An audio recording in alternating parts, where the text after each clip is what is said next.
Cheers, everybody. We are back. It is review time. It is Bourbon on a Budget. We are trying out some new video software so you can see all three of us at one time. On this one, we'll go full screen at times. But anyway, that's not really important. No. TJ Pittenger, Brendan Sonnone, Ben Cock. Wanted to keep you guys updated with what we've got going on the back end. How are you gentlemen doing tonight? Thank you for keeping us updated on the back end, TJ. It's very important. You're very welcome. Cheers. I'm doing good, TJ. So excited to be on camera constantly. Well, can we just get the weirdness out of here? I'm sorry. I just need to be weird. All right. We're good. It's been established. The establishment is that Brendan has been the weirdest person on this entire podcast. So, I mean, what are we drinking tonight, Ben? Let's take us into this thing before we get in too much trouble. Yeah. So tonight we are drinking Four Roses Small Batch. Now we haven't done a full distillery special episode for this one yet. So just a general background. Four Roses has 2 distinct mash bills with 5 different yeast strains, meaning they have a possible of 10 different recipes that they include throughout their Four Roses line. Now, the Four Roses bottle, or the Four Roses Small Batch, only includes 4 of the 10, but the mash bills are pretty high rye. Usually, these bottles can be found for about $30 to $35. Bottled at 90 proof, and it's pretty widely available. So go out and grab a bottle. Cool. We will jump right into it. Brendan, I know you've been nosing this thing. You got about 35, 40 seconds while Ben was explaining that to nose this without people watching you stick your nose in the glass. So why don't you start us off? But we're all staying on camera the rest of the time tonight. So no weirdness. No pressure either.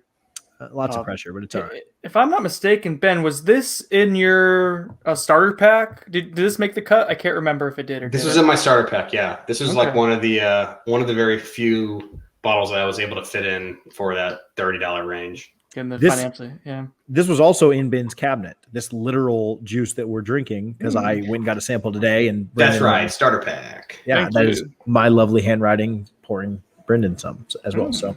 Thank you. The nose. So it's really pretty. I always make my brain will associate Four Roses with floral notes. I don't know if it's just the name of Four Roses is making me think floral, but I always get like a potpourri kind of, just again very flowery, but like artificial flower smell to it. It's not unpleasant. It's actually really pretty.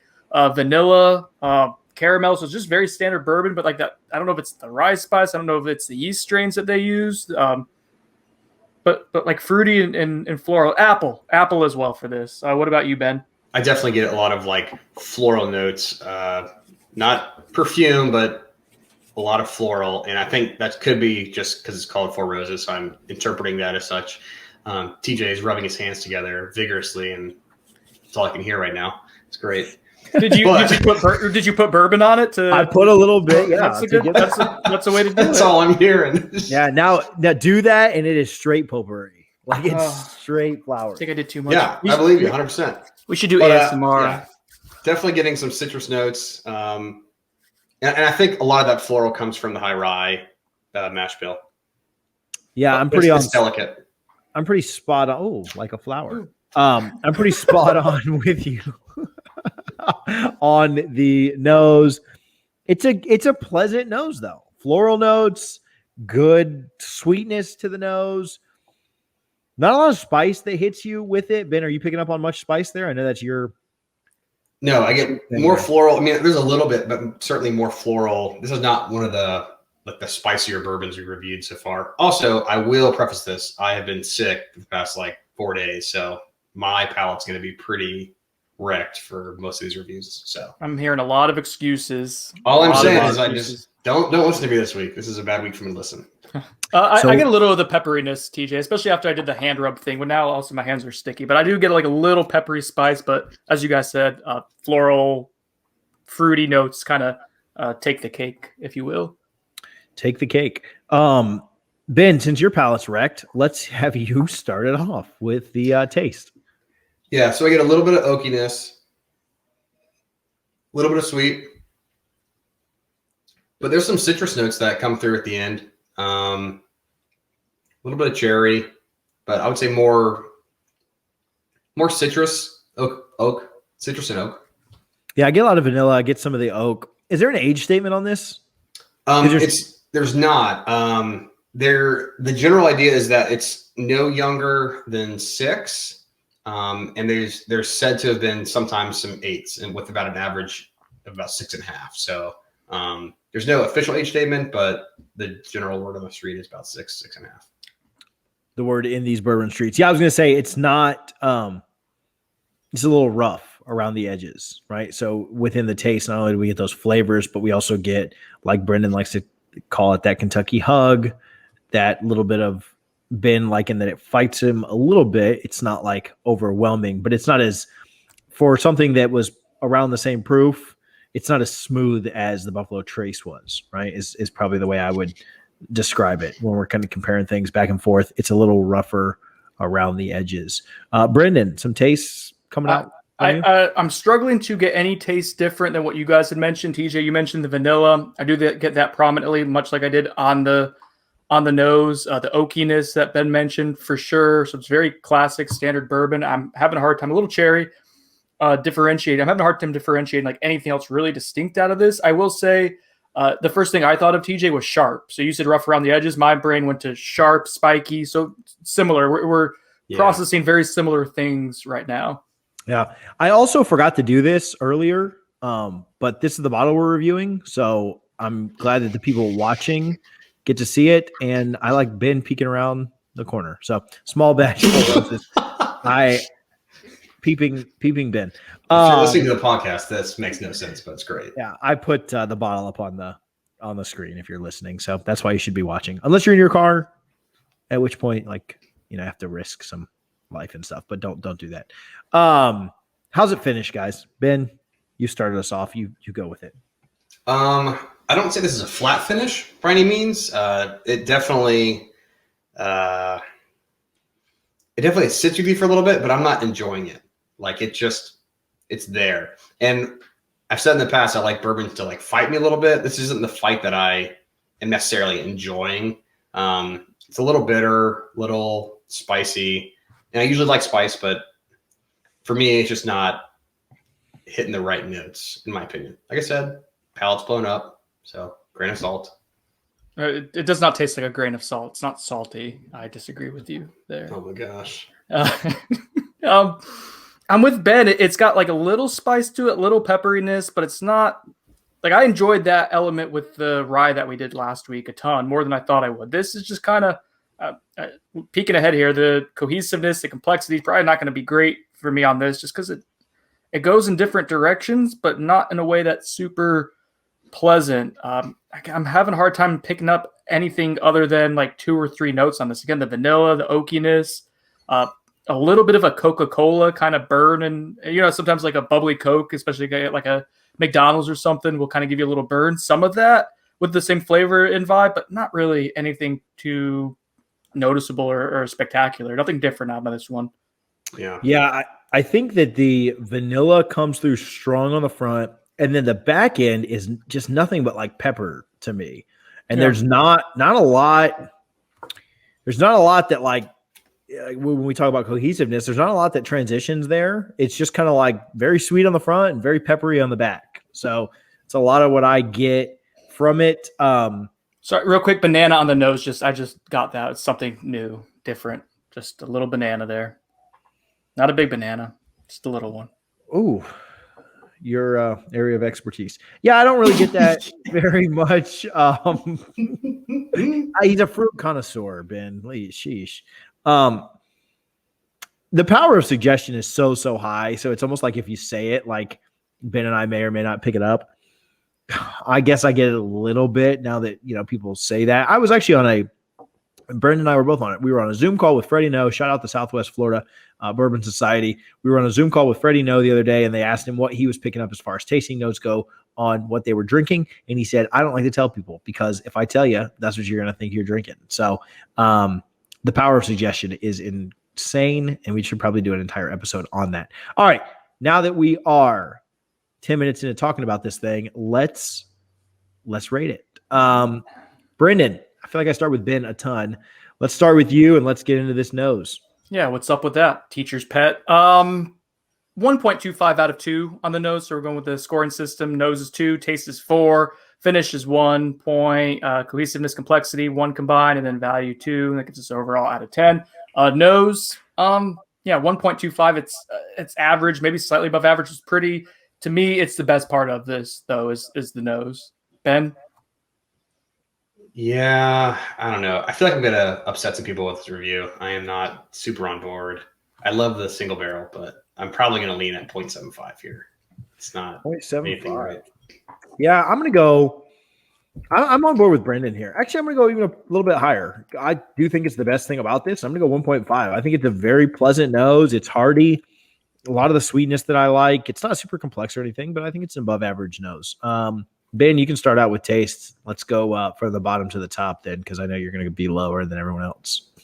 Yeah. Let me go like 1.75. I'd say it's slightly below. I mean, I guess this is average. Like this is average as it gets right here, you know? Let's go. Let's just go 2.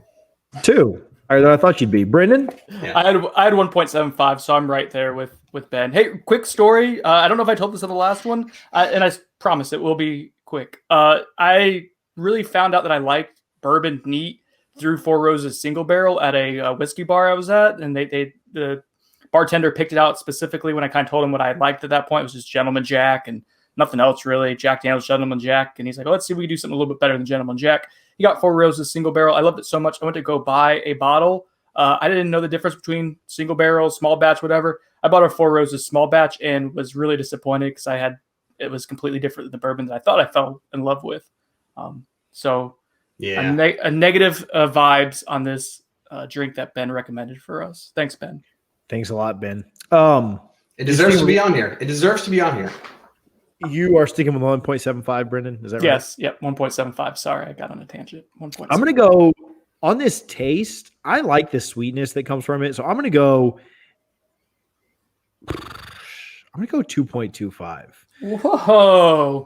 I think it's a hair above average. Like I would probably go like 2.125, but like we're not going to like eighths just yet. So I'll go 2.25. I'll say that it's slightly above average.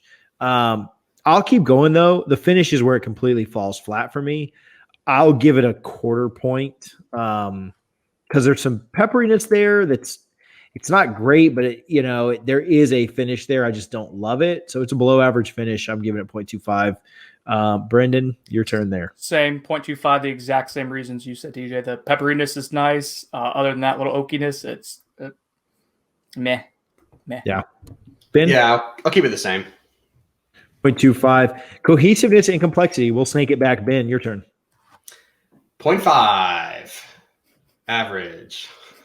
Brendan? 0.5. I had the cohesiveness. You get the vanilla on the nose. You get some of the fruitiness that kind of goes over to the palate. The pepperiness is evident up front and then kind of weaves its way through, but complex. No, it's very straightforward.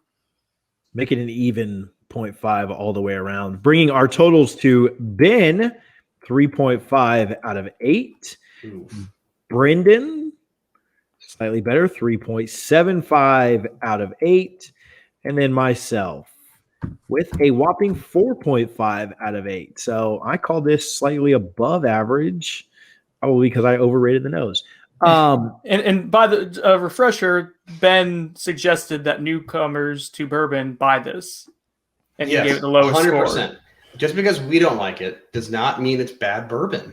And it should be on the list. It's great. It's not a great bourbon for me.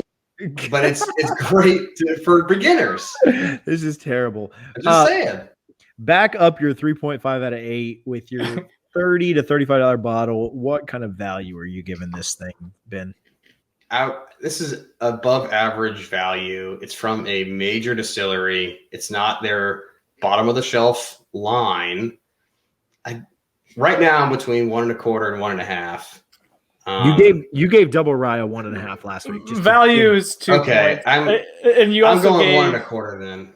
1.25. I mean, it's not a bad bottle of bourbon. It's not. You gave Buffalo Trace a 1.5 for context. Yeah. Okay. So 1.25. But Buffalo Trace was beat for availability. No, you know what? He's correct. Ben, you've had a tough weekend. I'm gonna not give you a hard time on this one. That's right. Come at me. Well, I'm not gonna give you a hard time until I give you my value score, 0.5. It's not an awful value, but it's below. It's below average. Like, I don't know. I can go ahead and I don't need to keep kicking dirt on the grave here. It's below average to me. It's fine. That's valid. I will never forget when Ben gave Redbreast a 0 on value and then Four Roses small batch of 1 1/4. I am going with. I'm gonna agree with Ben and give it a 1 point. There you go. That's what I thought. No, I can't do it. I'm gonna go. I'm between 1 and 1.25 as well. I'm slightly above average. And so, yeah, I'm going with a 1 here. So bringing my total score to 5.5 out of 10. Brendan was a 4.25 out of 10, and Ben was a 4.75 out of 10. If we average those together, Brendan. I'm doing it. It is a 4.83. Oof. Yeah. So not very high on the scale. We're going to get pushback on this review. We're going to get pushback. 100%. I mean, it's so basically a 4.8 though is like if 5's an average value, it's rounds up. It's an average value. I think it's a little bit below average. You guys have it a little bit above. Like that's what the composite's for. I think, and this is an average bourbon. I am completely for what you're paying for. I'm completely fine with saying that. Yeah, I am comfortable with a 5.5 out of 10. So our composite gets dragged down just a little bit, but I'm comfortable saying that this is a slightly above average value / bourbon. I can agree with that.